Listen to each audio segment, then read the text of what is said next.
बच्चियां good touch, bad touch और self defence सीखकर अपनी स्व सुरक्षा के लिए प्रेरित हों।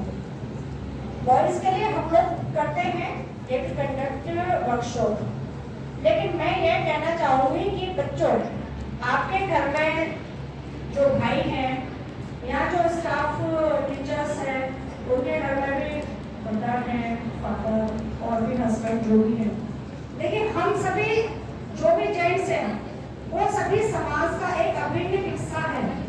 यानी कि जो हमारे समाज में विकृत मानसिक व्यक्ति जो आ रहे हैं या ये छेड़खानी बच्चों के साथ, महिलाओं के साथ टॉर्चर उत्पीड़न जो हो रहा है, तो वे कहाँ से आ रहे हैं? समाज का एक हिस्सा है, हम सभी के परिवार का एक अंग है। लेकिन आइए बॉयज के लिए वर्कशॉप कंडक्ट करते हैं, उससे ज्यादा मैं ये कहना चाहूंगी कि जो बच्चियां हैं यहाँ पर वो अपने भाइयों को समझा सकती हैं।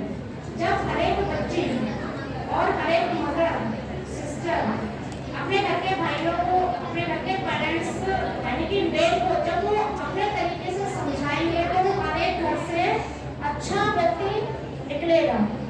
जब हर घर का व्यक्ति अच्छी मानसिकता में होगा तो निश्चित ही हमारे समाज में जो बच्चों के साथ असामाजिक घटनाएं घट रही हैं तो वो नहीं होंगी। क्योंकि बच्चों एनजीओ सरकार हो, प्रशासन हो या जो भी हो, वो सब अपने स्तर से कार्य कर रहे हैं, लेकिन साथ ही साथ प्रत्येक परिवार की फीमेल बच्चियों को लेडीज ने अपने घर से शुरुआत करनी होगी तो निश्चित ही हमारे समाज बहुत अच्छा होगा। यस,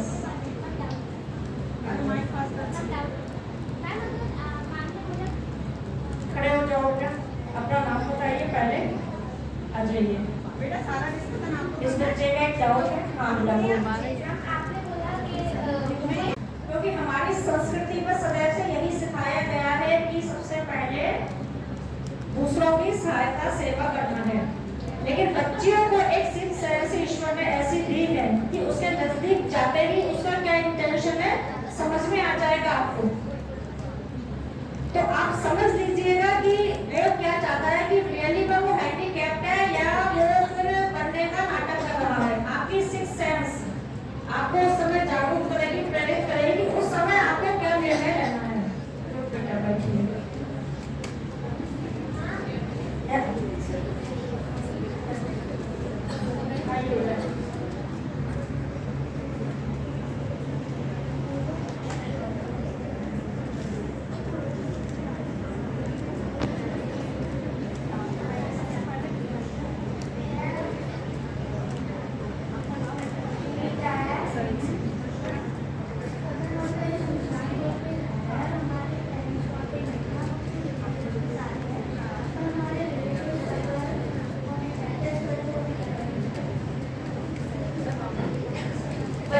बच्ची का क्वेश्चन ये है कि हम किसी सुनसान रास्ते पर जा रहे हैं और किसी रिलेटिव के साथ हैं, पेरेंट्स नहीं है, तो उस समय हमें क्या करना चाहिए।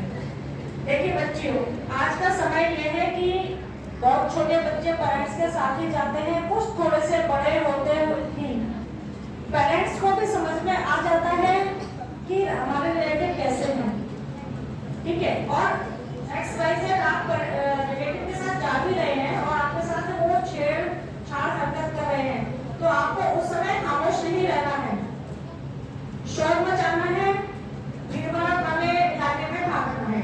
सपोज कीजिए किसी अनजान रास्ते पे, सुनसान रास्ते पे है, भीड़-भाड़ है नहीं है, तो उस समय भी आपको क्या करना है, आपको अपनी सुरक्षा के लिए सतर्क रहना है। आपको उस समय ये नहीं सोचना है कि ये मेरा रिलेटिव है या लोग क्या करेंगे। आप उसका जवाब दीजिए, ईश्वर ने आपको ये दो मजबूत हाथ दिए हैं, इन हाथों का आप यूज कर सकते हैं। वो आपसे छेड़छाड़ करने का प्रयास कर रहा है,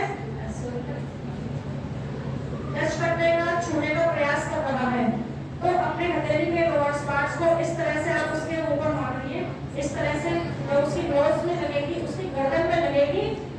यकीन मानिए आप उस समय जब कमजोर नहीं समझेंगे अपने को, तो आपका ये जो प्रहार होगा ये इतना पावरफुल होगा कि उसकी नाक की गर्दन की यानी कॉलर की हड्डी भी टूट सकती है। उसके बाद कस के पकड़ के खींच डालिए, जब तक अगर छुड़ाने का प्रयास करें तो खुद अनबैलेंस होकर गिर जाएगा और आप सुरक्षित भाग सकते हैं। ये छोटे छोटे टिप्स, छोटे छोटे बिंदु जीवन में बहुत आपके काम आएंगे, इसलिए छोटी छोटी बातें याद रखें। कोई और क्वेरीज या फिर मैं देखते हैं फ्रेंड हमको ड्रॉप करने आ रहे हैं और वो हमारे साथ बैक टच करते हैं तो क्या करेंगे?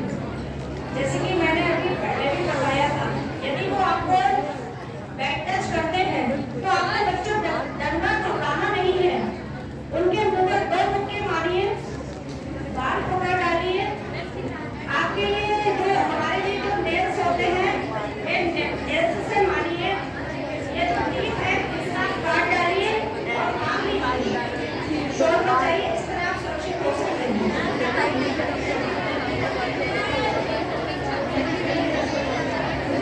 बच्चे का कहना है कि हमारे पेरेंट्स को जब हम ये बात बताएं और हमारे पेरेंट्स नहीं मानते, ये इसका क्वेश्चन रियलिटी है आज की समाज को देखते हुए बच्चियों के पेरेंट्स अपने रिलेटिव की ये बात मानने के लिए एग्री नहीं होते, साथ ही साथ बच्चियों को खामोश रहने के लिए बोलते हैं। पेरेंट्स की खामोशी ही यूं कहिए कि आज के समाज में विकृत मानसिकता को बढ़ा रही है, क्योंकि यदि उनके खिलाफ एक्शन नहीं लिया गया तो वही रिलेटिव और ज्यादा उत्पीड़न करेगा और कहीं ना कहीं बच्चे डिप्रेशन में आकर ऐसा कुछ भी कर सकते हैं। इससे मेरा बच्चियों से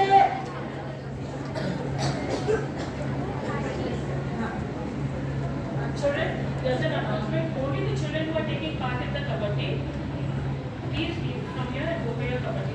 And maintain silence, rest of you, please.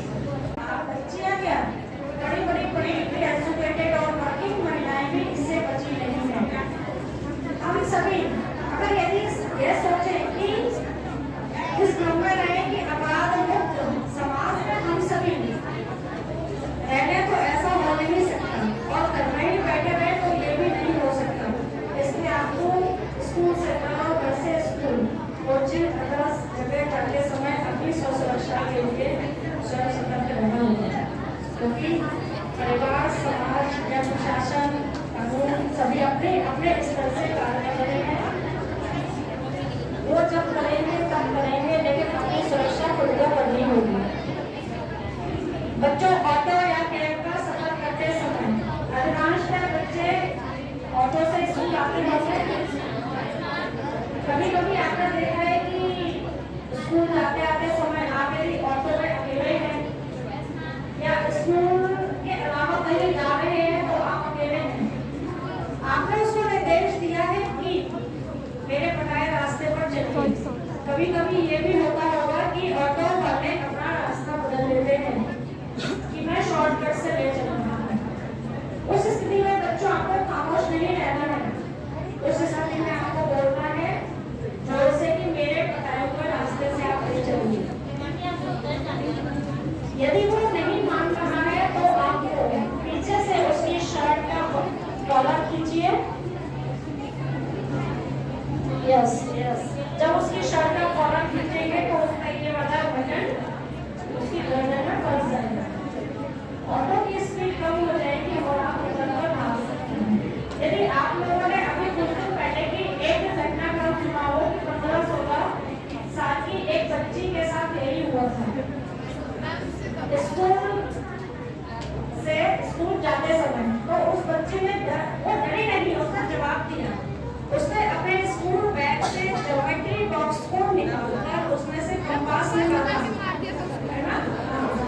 उसने उस कंपास से उसका जवाब दिया तो वो स्कूल गई। स्कूल से आने के बाद उसने घर में जाके FIR दर्ज कराई, फिर घर गई। यानी कि बच्चों के सपने हैं, उनको पूरा करना है, पेरेंट्स के सपने भी पूरा करने हैं। शिक्षा ये है उस बच्चे के इस जवाब से कि डर का नहीं जीना है, उसका मुकाबला करके अपने और पेरेंट्स के सपनों को पूरा करना है।